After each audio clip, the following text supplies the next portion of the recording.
উত্তরা দিয়াবাড়ি এলাকায় বাংলাদেশ বিমান বাহিনীর একটি প্রশিক্ষণ যুদ্ধবিমান আজ দুপুরে বিধ্বস্ত হয়েছে। মাইলস্টোন কলেজ সংলগ্ন এলাকায় এ দুর্ঘটনার ফলে এলাকা জুড়ে ছড়িয়ে পড়ে আতঙ্ক ও ধোঁয়া। বিমানটি বাংলাদেশ বিমান বাহিনীর একটি প্রশিক্ষণ ফ্লাইটে ছিল বলে নিশ্চিত করেছে আইএসপিআর। দুপুর 1:06 দিকে বিমানটি নিয়ন্ত্রণ হারিয়ে একটি খোলা মাঠে পড়ে যায়। দুর্ঘটনার পরপরই আগুন ধরে গেলে ঘটনাস্থলে ছুটে আসে ফায়ার সার্ভিসের অন্তত 8টি unit.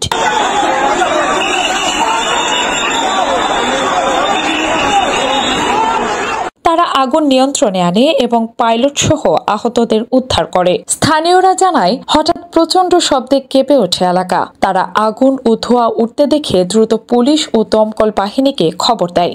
AB positive, AB negative এই সমস্ত ব্লাড দিয়ে আপনার সন্তান, আপনার ভাই, কাউকে না কাউকে যদি আজকে জীবন বাঁচাতে পারবেন, এটাই আপনার জীবনের সার্থকতা।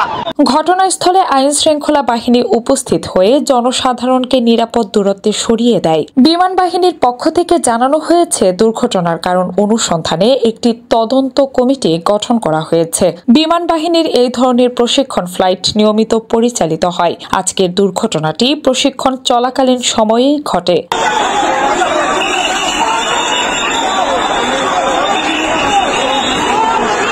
ঘটনাস্থলে উদ্ধার তৎপরতা এখনও চলমান রয়েছে এবং পরিস্থিতি নিয়ন্ত্রণে রয়েছে বলে জানিয়েছে সংশ্লিষ্ট কর্তৃপক্ষ।